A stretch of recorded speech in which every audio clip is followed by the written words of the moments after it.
Amén, hermanos. Damos gracias al Señor por este bendito día del Señor en el que celebramos su santo nombre y nos reunimos una vez más para adorarle en espíritu y en verdad alrededor de su palabra, alrededor también de los sacramentos.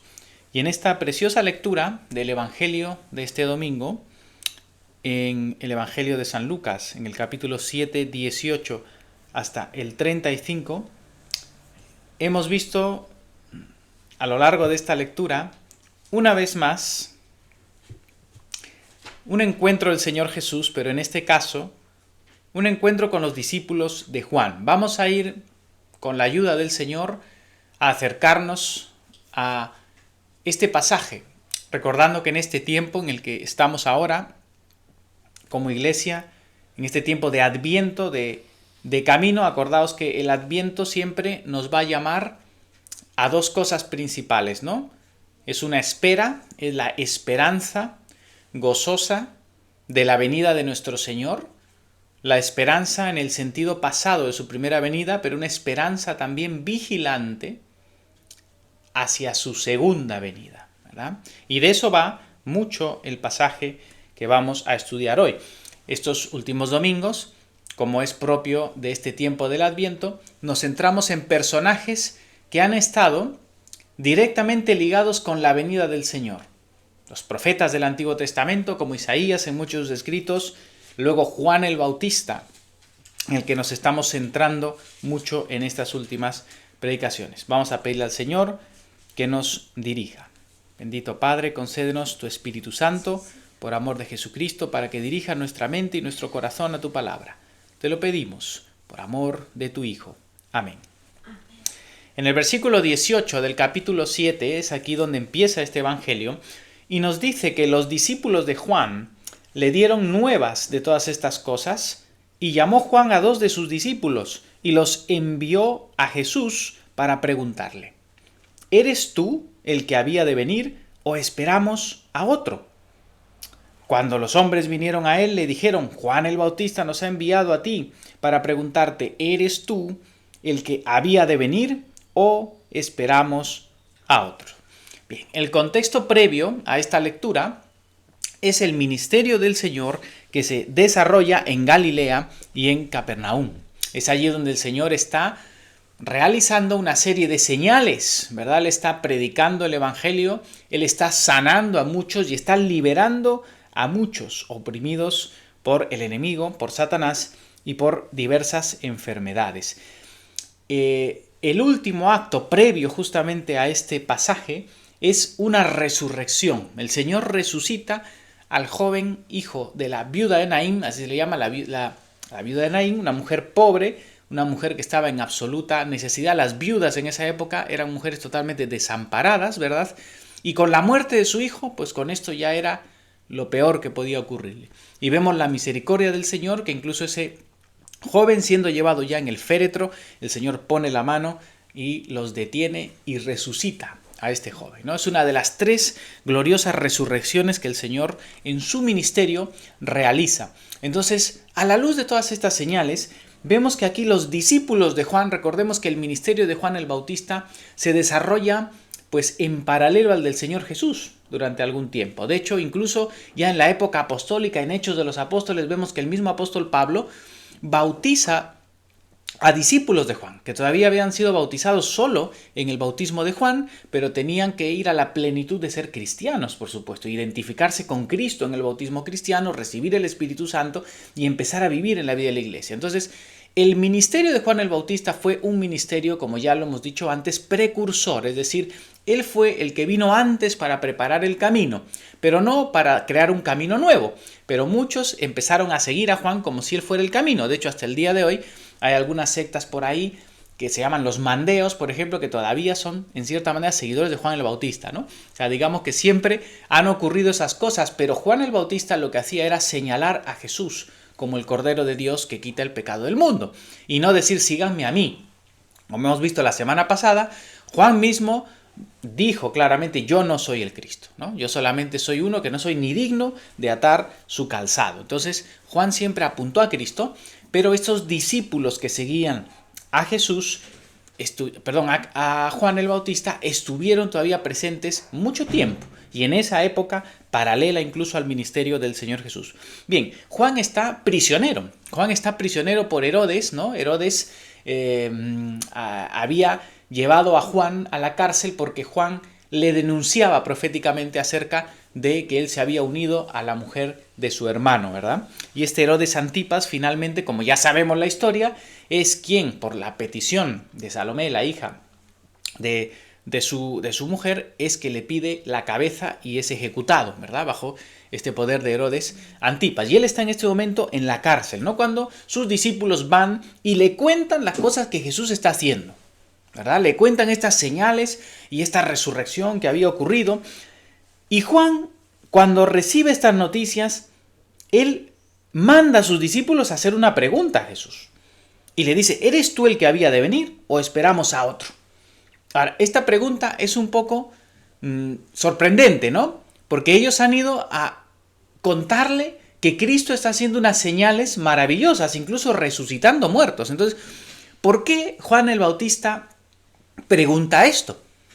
Aquí vemos en Juan el Bautista algo de duda, ¿verdad? Él está dudando si de verdad este que él ha anunciado es realmente el Cristo o es también un predecesor, como él mismo. ¿Es otro profeta que está también preparando el camino o es realmente el Cristo? ¿De dónde procede esta duda, verdad? En Juan el Bautista. Bien, lo primero que tenemos que ver aquí es que Juan está en medio de tribulación en ese momento. Juan está encarcelado, él está padeciendo, ¿verdad? ¿Por qué? Por causa de predicar la verdad, por causa de predicar este bautismo de arrepentimiento y por predicar directamente en contra de este Herodes, él está encarcelado, ¿verdad? Él está en medio de tribulación. Podemos probablemente pensar que por toda esta tribulación también él está teniendo un momento de duda en su fe, ¿verdad? Y es lo que suele pasar muchas veces en nuestras propias vidas, en medio de padecimientos, en medio de aflicción, en medio de tribulación, sobre todo por causa del reino. A veces nuestra fe se ve débil y nuestra fe flaquea. Probablemente es lo que estaba ocurriendo con Juan el Bautista. Y él manda a sus discípulos a preguntar esto a Jesús. Ahora, ¿de dónde procede esa pregunta? Pues claro, procede del mismo entendimiento que Juan el Bautista, como profeta del Antiguo Testamento, tenía acerca del Cristo, del Mesías. Si nos damos cuenta en su propia predicación, la cual vimos en el sermón anterior, él decía al pueblo, ¿no? En Lucas 3, él les dice, generación de víboras, les dice, ¿quién os ha enseñado a huir de la ira venidera? Les decía, haced frutos dignos de arrepentimiento y no comencéis vosotros mismos a decir, tenemos a Abraham por padre, ¿no? No confiéis en vuestro linaje humano, sino le decía, no huyáis de la ira del juicio venidero, ¿verdad? Queriendo ser bautizados sin arrepentiros, es lo que les está diciendo, ¿no? Les dice, arrepentíos y mostrad frutos dignos del arrepentimiento, ¿verdad? Es decir, si venís a bautizaros para el perdón de pecados, mostrad que de verdad os habéis arrepentido, ¿verdad? Renunciando al mal y haciendo el bien. Y de eso predicábamos la semana pasada. Y Juan también les decía, el hacha está puesta a la raíz de los árboles, por tanto, el árbol que no da buen fruto se corta y se echa en el fuego. También les decía Juan, yo a la verdad os bautizo con agua, ¿no? Y ahí él mostraba que el Cristo era mayor que él. Yo os bautizo con agua, pero viene uno más poderoso que yo, al que no soy digno ni de desatar encorvado la correa de su calzado. Él os bautizará en Espíritu Santo y fuego, les dice. Y cuando dice fuego, hemos visto, él continúa, su aventador está en su mano y limpiará su era y recogerá el trigo en su granero y quemará la paja en fuego que nunca se apagará. Es decir, la predicación de Juan el Bautista nos muestra que su visión, al igual que todos los profetas del Antiguo Testamento, era que el reino de Dios venía ya, venía la salvación al pueblo fiel, pero también venía el juicio hacia los malvados. Es decir, venía ese fuego para todos aquellos que de verdad no se han arrepentido y que verdaderamente no se han convertido al Señor, ¿verdad? Y viene ese juicio. Entonces, ¿de dónde procede esta duda de Juan? De que él está viendo a Cristo obrar milagros, misericordia, sanidades, libertad, perdón, pero no está viendo el juicio. Juan no ve dónde está el fuego.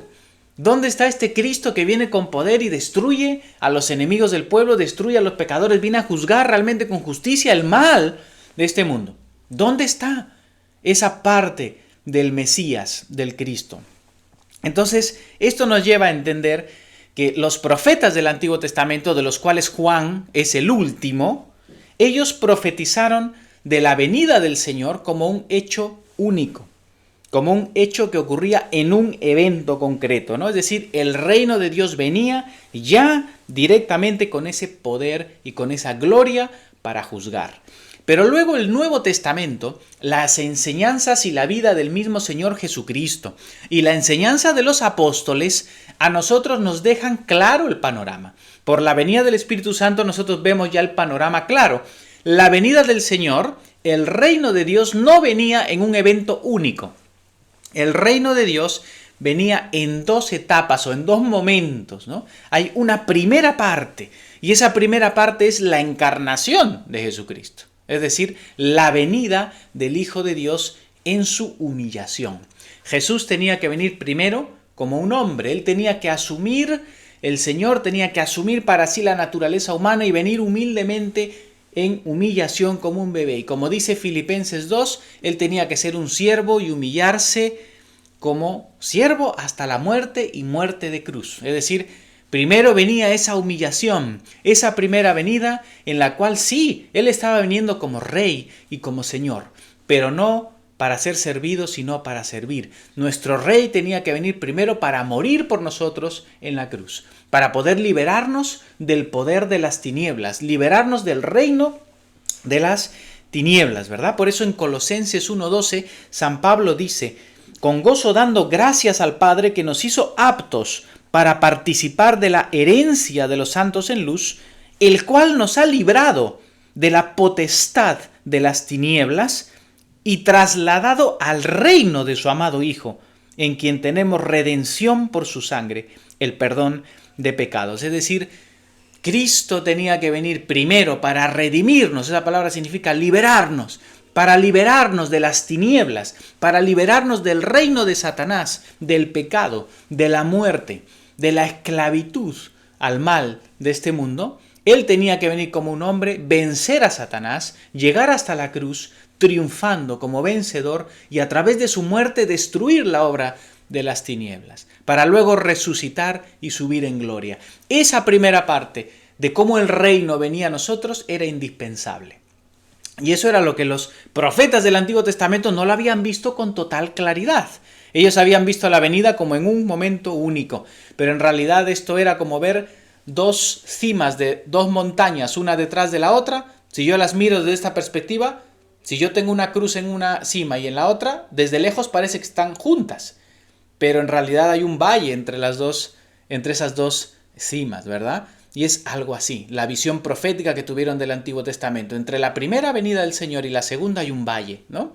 Y ahora la primera ya ha sido. El reino ha venido a esta tierra, ciertamente. El Señor Jesús dice, el reino de los cielos se ha acercado.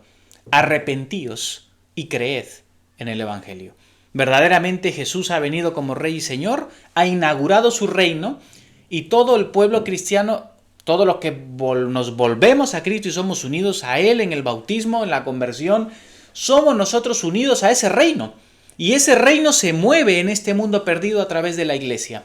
La iglesia es la que manifiesta el reino de Dios hasta que sus enemigos sean sujetos bajo el estrado de sus pies, como hemos leído también allí. En aquel momento vendrá el reino de gloria de Jesucristo. Por eso en el credo confesamos que este Señor Jesucristo ha ascendido y está a la diestra del Padre y volverá con gloria a juzgar a los vivos y a los muertos, y su reino no tendrá fin. Estamos esperando su segunda venida con gloria para juzgar a los vivos y a los muertos y establecer su reino eterno en una nueva creación. Esa es la segunda parte de esta manifestación o esta venida del reino. Y esto es lo que nuestro querido San Juan Bautista no estaba viendo claro, porque él es un profeta del Antiguo Testamento. Y esta es una de las diferencias que existe entre el Antiguo Testamento y el Nuevo Testamento. Los profetas del Antiguo Testamento tenían una visión parcial Pero ahora en el Nuevo Testamento, por la gracia de Dios y la obra del Espíritu, tenemos una visión plena del plan redentor de Cristo. Entonces podemos ver esto, ¿verdad? En esa duda que tiene nuestro querido San Juan Bautista allí, y esta lucha que tiene él en ese pensamiento. Ahora, en esa misma hora nos sigue diciendo el Evangelio, en el versículo 21, es decir, cuando los discípulos han venido a transmitirle esa duda a Jesús, ¿qué es lo que hace el Señor Jesús? Hechos y no palabras. Antes incluso de decirles nada, nos dice el versículo 21 que el Señor Jesús en esa misma hora sanó a muchos de enfermedades y plagas y de espíritus malos, y a muchos ciegos les dio la vista. Y respondiendo, después de lo que hizo, después de hacer, habló, que a veces hay que actuar así, más que hablar, hacer, ¿verdad? Y a través de nuestros hechos demostramos las cosas y después hablamos, ¿verdad? Entonces, ahora, después de hacer esas señales otra vez delante de ellos, Jesús respondió y les dijo: id y haced saber a Juan lo que habéis visto y oído. Es decir, lo que he hecho y lo que os digo. Los ciegos ven, los cojos andan, los leprosos son limpiados, los sordos oyen, los muertos son resucitados, y a los pobres es predicado el Evangelio. Y bienaventurado es aquel que no halle tropiezo en mí. A través de estas señales, lo que estaba haciendo el Señor una vez más es manifestar que Él es el Cristo, porque estas señales ya eran o habían sido profetizadas por los grandes profetas como Isaías, ¿no? En Isaías 61 dice: el Espíritu del Señor está sobre mí, porque me ungió Yahvé, me ha enviado a predicar las buenas nuevas a los abatidos, a vendar a los quebrantados de corazón, a publicar libertad a los cautivos, a los presos apertura de la cárcel, a proclamar el año de la buena voluntad del Señor y el día de la venganza de nuestro Dios, a consolar a los enlutados. ¿Veis? Cristo mismo está anunciando esto, la libertad a los cautivos. En Isaías 35:4 dice: decid a los de corazón apocado, esforzaos, no temáis. He aquí que vuestro Dios viene con retribución, con pago. Dios mismo vendrá y os salvará. Cristo mismo, Dios vendrá y os salvará. Entonces dice: los ojos de los ciegos serán abiertos, los oídos de los sordos se abrirán. Entonces el cojo saltará como un ciervo y cantará la lengua del mudo. ¿Veis? Todas estas palabras proféticas Cristo las está aplicando a sí mismo. Y les está diciendo: decidle a Juan esto. Decidle a Juan que estas señales que estáis viendo en mí es lo que había profetizado Isaías y los profetas. Entonces, ¿qué es lo que está haciendo el Señor Jesús? Está afirmando la fe de Juan. Juan está en medio de esa tribulación con esa duda y el Señor le está diciendo: confía. Decirle a Juan que estas señales que estáis viendo están confirmando que Él es el que esperábamos. No hay nadie más. Él es el que esperaba, ¿verdad? Y estas señales gloriosas del reino, sanidades, libertad, esas son las bendiciones del reino, que en cierta manera son solo un preludio también. Cristo sanaba, libertaba, y de hecho en la vida de la iglesia nosotros vemos señales de esta, ¿no? Hemos visto muchas veces sanidades, Dios ha sanado, sana personas, las liberta de la esclavitud al pecado, a las drogas, a cualquier tipo de vicios. Vemos también sanidades del cuerpo, del alma, en la vida de muchas personas, y eso significa que estos poderes del reino de Cristo van operando a lo largo de la vida de la iglesia, pero aún así son un preludio. ¿De qué? De la gloria que vendrá en su reino. Cuando Él venga en su reino no habrá más muerte, enfermedad, ni dolor, ni sufrimiento. Ahí será todo pleno.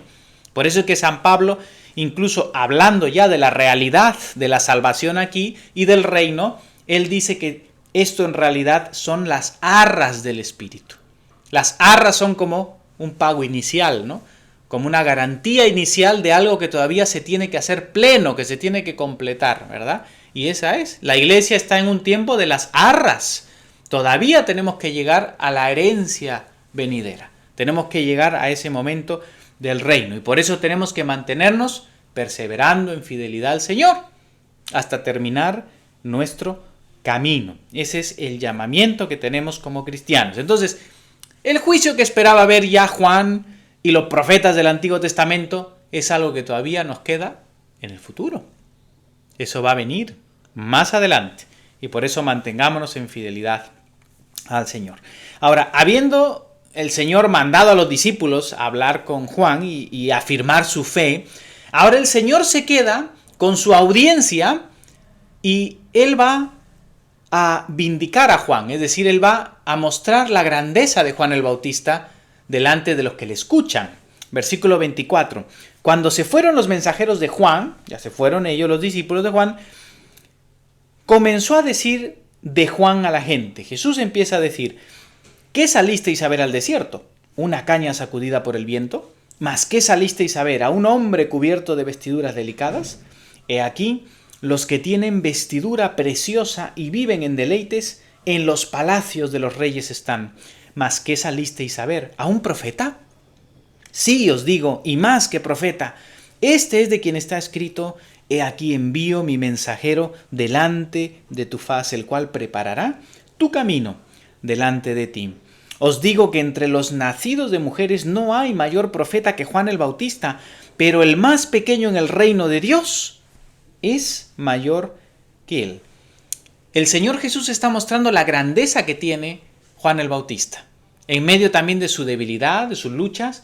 Pero Juan el Bautista fue, como nos dice aquí, el profeta más grande del Antiguo Testamento. El profeta más grande de los nacidos de mujer. ¿Por qué razón? Porque Juan fue el precursor inmediato de Cristo. Él fue el único profeta que pudo decir: yo he nacido para preparar su camino. Yo soy el único que le he visto con mis propios ojos y que además le he bautizado, ¿verdad? Entonces, ¿quién más podía darse ese rol? Solamente Juan, que fue una figura como en un Elías del Antiguo Testamento, ¿verdad? Un profeta, un asceta, ¿no? Que estaba en el desierto, entregado a la oración, al ayuno, a una vida de autonegación, ¿verdad? Y ese es un profeta muy especial, realmente el más alto entre todos, el precursor inmediato del Señor. Pero aún así, el Señor Jesús nos dice que no habiendo nadie más grande en ese sentido que Juan, nos dice el Señor, pero el más pequeño en el reino de Dios es mayor que él. ¿Y a qué se refiere esto, no? Se refiere a que, aunque Juan es un profeta muy grande, y las Escrituras nos dice que él fue lleno del Espíritu Santo incluso desde el vientre de su madre, son cosas tremendas las que dice la Escritura acerca de Juan, aún así, él pertenece a la antigua alianza, pertenece al Antiguo Testamento. Y lo que está mostrando Cristo es que el Nuevo Testamento, la nueva alianza que se celebra en él, en su muerte, en su resurrección, y el pueblo de la nueva alianza que es la iglesia, es todavía superior a Juan. Todos los cristianos bautizados en Cristo, unidos a Cristo, con el Espíritu Santo morando en nosotros, nos dice el Señor, tienen algo superior a Juan. Y es justamente la obra del Espíritu Santo. El corazón de esa nueva alianza que es que el Espíritu Santo era derramado y venía a morar en la vida del creyente. Y el conocimiento y la luz que tenemos por la obra del Espíritu en el Nuevo Testamento y en la vida de la iglesia es superior. Por eso, como hemos visto antes, entendemos cosas que Juan mismo no entendía acerca de la venida del reino. Qué glorioso, ¿verdad? Son cosas muy gloriosas. Y como iglesia tenemos que ser muy conscientes de eso y muy responsables de lo que nosotros tenemos como privilegio, ¿verdad? Como miembros del reino de Dios. Y ahí está esa promesa maravillosa que el Señor había dado ya. En Jeremías 31 dice: aquí vienen días, dice el Señor, en los cuales haré una nueva alianza, un nuevo pacto con la casa de Israel y la casa de Judá. No como el pacto que hice con sus padres el día que tomé su mano para sacarlos de la tierra de Egipto, porque ellos invalidaron mi pacto. Y aunque fui yo un marido para ellos, dice el Señor, pero este es mi pacto que haré con la casa de Israel después de aquellos días, dice Yahvé. Daré mi ley en su mente y escribiré en su corazón, y yo seré a ellos por Dios y ellos me serán por pueblo. Esto es la nueva alianza, cuando Dios escribe su ley en nuestros corazones. por la obra del Espíritu Santo. Hay una transformación del corazón. En Ezequiel 36:24, y yo os tomaré de las naciones, la iglesia que es tomada de todos los pueblos, y os recogeré de todas las tierras y os traeré a vuestro país. Esparciré sobre vosotros agua limpia y seréis limpiados de todas vuestras inmundicias y de todos vuestros ídolos os limpiaré. Os daré un corazón nuevo y pondré espíritu nuevo dentro de vosotros. Quitaré de vuestra carne el corazón de piedra y os daré un corazón de carne y pondré dentro de vosotros mi espíritu. Y haré que andéis en mis estatutos y guardéis mis preceptos y los pongáis por obra. ¡Qué promesas tan preciosas! De los profetas del Antiguo Testamento, Ezequiel, Jeremías, Isaías, que están mostrando esa realidad del reino de Dios que ha venido con Cristo ya en esa primera venida. Y por esto es que el Señor puede decir que todos los que están en este reino son mayores que Juan, porque hemos experimentado una realidad mucho más profunda y real por esta obra del Espíritu Santo. Tengamos siempre eso en cuenta en nuestros corazones.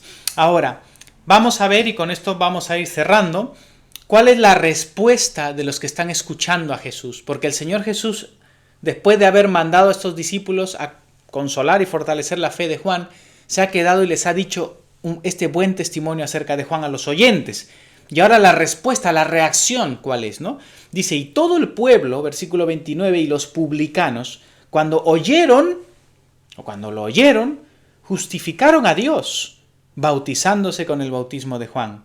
Mas los fariseos y los intérpretes de la ley desecharon los designios de Dios respecto de sí mismos, no siendo bautizados por Juan. Es decir, el Señor Jesús está dando testimonio de la validez de ese ministerio preparatorio de Juan el Bautista. Y a la larga la predicación de Juan el Bautista y la de Cristo es la misma. Solo que Juan es el precursor, pero la predicación es arrepentíos, que el reino de los cielos se ha acercado. Arrepentíos, convertíos y bautizaos, lo mismo que predica Pedro en Pentecostés. Convertíos y bautizaos, ¿verdad? Para que recibáis el perdón de los pecados y recibáis el Espíritu Santo. Ese mismo anuncio y este bautismo que sería temporal, el de Juan, llegaría a la plenitud en el bautismo cristiano. Pero el anuncio de que el Cristo viene y viene para salvar y para juzgar es el mismo anuncio que tiene Juan, que tiene el Señor Jesús, que tienen los apóstoles y que tiene la iglesia. ¿Y cuál es la respuesta? Vemos aquí dos respuestas muy claras. La del pueblo y los publicanos. El pueblo se refiere, pues, a la masa, a la gente normalita que está escuchando ese anuncio. No a los líderes, no a los ricos, no, la gente normal que está escuchando el anuncio, y los publicanos, que representan a los pecadores. Eran los traidores, ¿no?, que trabajaban para el Imperio Romano. Ellos escuchan esta palabra y ¿qué hacen? Justificaron a Dios, es decir, reconocieron que Dios es justo, reconocieron que lo que Jesús les está diciendo es verdad, reconocieron que lo que Juan dice es verdad, que ellos tienen que arrepentirse, que tienen que convertirse, que hacer obras dignas de arrepentimiento, ir y bautizarse para ser perdonados por sus pecados y seguir al Mesías. Ellos están reconociendo que es verdad lo que se les está diciendo. ¿Y cómo justificaron que esto es verdad? Fueron y obedecieron a ese llamamiento, ¿verdad? Pero por otra parte vemos a este otro grupo, los fariseos y los intérpretes de la ley. Este grupo, ¿a quién representa?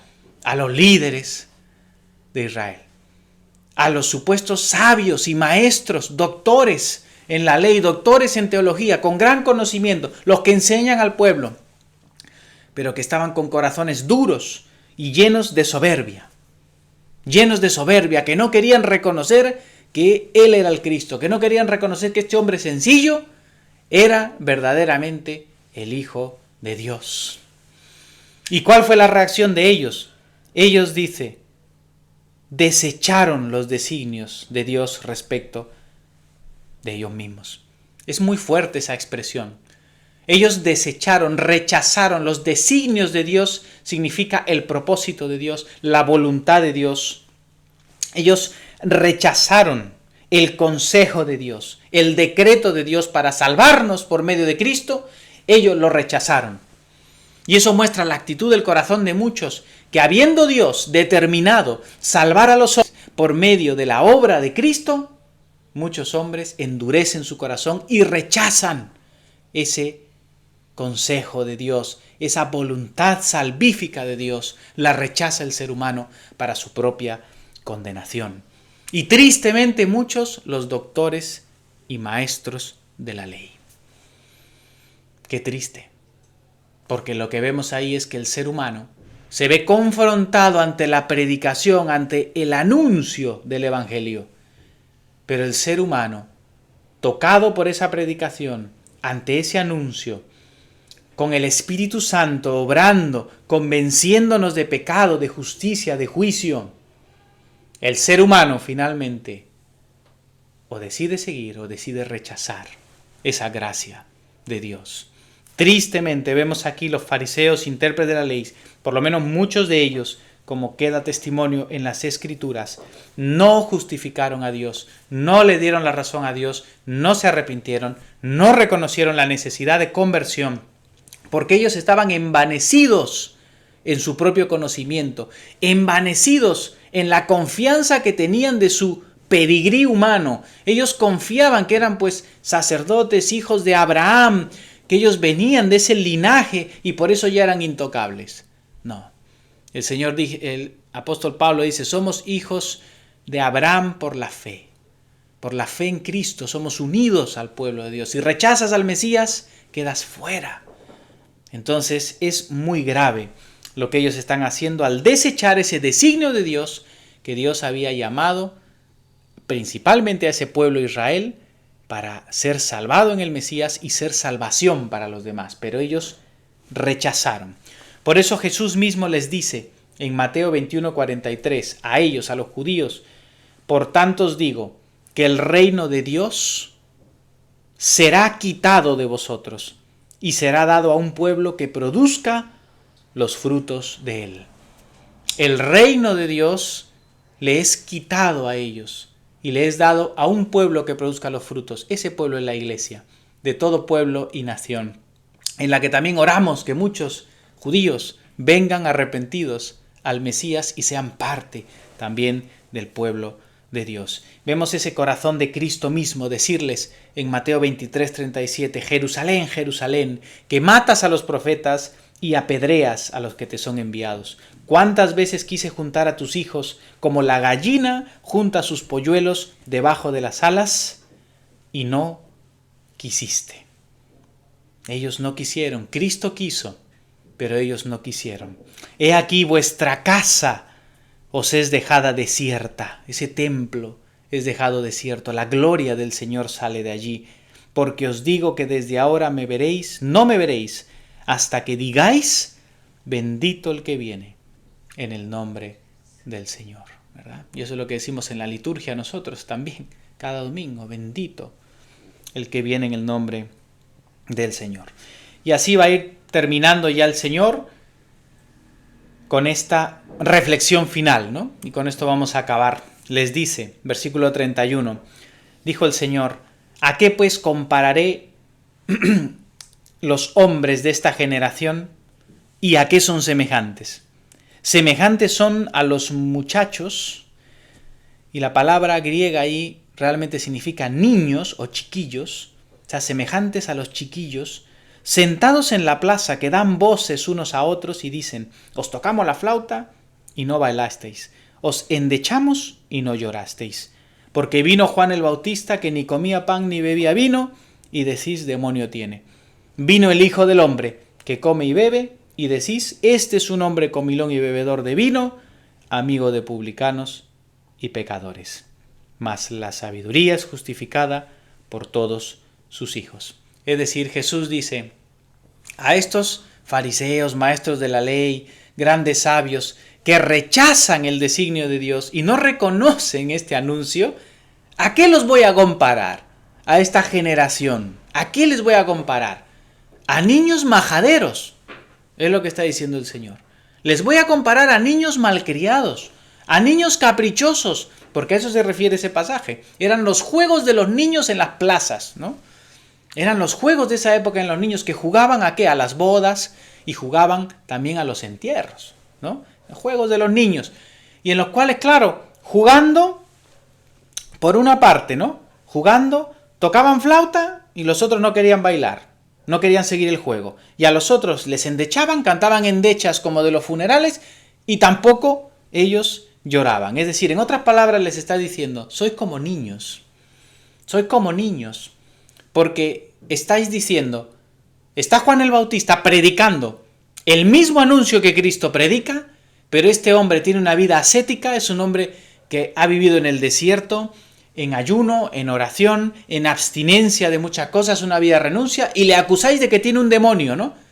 Le acusáis de que tiene un demonio por ese estilo de vida que viste con pieles, como un profeta, ¿no? Y le acusáis, no, este está endemoniado. Y a Jesús, que le veis que es mucho más cercano a las personas, no es como el otro que es más arisco, ¿no? Más duro, sino que el Señor Jesús ha venido y se sienta a la mesa con los publicanos, con los pecadores, no para contaminarse con su pecado, sino para llamarlos al arrepentimiento, porque como él mismo dice, el médico ha venido a sanar a los enfermos, no a los sanos, ¿verdad? Yo he venido a salvar a los justos, no a los justos, sino a los pecadores, a llamarles al arrepentimiento. Pero como veis que Jesús se acerca al pobre, al miserable, al pecador, para sanarlo, para libertarlo, para llamarle al arrepentimiento, decís que es un hombre comilón y bebedor, ¿verdad?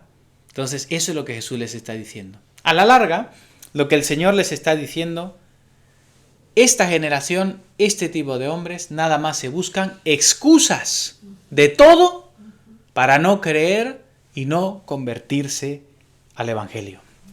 No volverse arrepentidos para seguir al Señor, ¿no? En cambio, los que son sabios, por eso dice, la sabiduría es justificada por sus hijos. Es decir, aquellos que de verdad son sabios, reconocen que esto es verdad, que el anuncio es verdad, que tienen que arrepentirse y que tienen que seguir a Cristo, que tienen que venir a los pies del Mesías, ser lavados de sus pecados, confesar sus pecados, ser bautizados, seguir al Mesías. Entonces, como conclusiones, hermanos, muchas veces nuestra fe puede verse debilitada como la fe del mismo Juan Bautista, ¿verdad? En medio de las pruebas, en medio de las tribulaciones. Pero la misericordia del Señor siempre está allí. Fijaos cómo el Señor le manda, Juan manda a sus emisarios y el Señor les manda con una respuesta para afirmar la fe. Cuando nos veamos en dificultad, en una fe que flaquea, recurramos siempre al Señor y pidámosle, Señor, dame más fe. Fortalece mi fe en medio de las pruebas. Tenemos total garantía en las Escrituras, en la vida de la Iglesia, en la predicación de la palabra, de que el Señor va a fortalecer y afirmar nuestra fe a través de las señales claras de que Él es el Señor y lo que Él ha dicho se va a cumplir. Y así es. Así que no dudemos. El mensaje de Juan y de Cristo es sustancialmente el mismo. Arrepentimiento, conversión a Cristo y venir a Él para ser lavados de nuestros pecados y vivir una vida en fidelidad al Señor. Así que sigamos esa predicación, sigamos ese mensaje, perseverando en el amor de Dios, en medio del reino, de la vida del reino que se da en la iglesia. Sin la iglesia no hay reino. No podemos vivir fuera del reino y pretender que estamos bien con Dios. Tenemos que vivir en la dinámica del reino, que es la vida de la iglesia. Y finalmente que respondamos siempre con sabiduría, como hijos de la sabiduría, al llamamiento de Cristo, ¿verdad? Y no seamos necios, que no seamos como esta generación que dice el Señor que se pone excusas para no arrepentirse y para no seguir al Señor. Así que sigamos predicando el Evangelio y preparando nuestros propios corazones para recibir al Señor en su venida. Amén. Que la gracia del Señor esté con todos nosotros. Gloria al Padre, y al Hijo, y al Espíritu Santo, como era en el principio, ahora y siempre, y por los siglos de los siglos. Amén.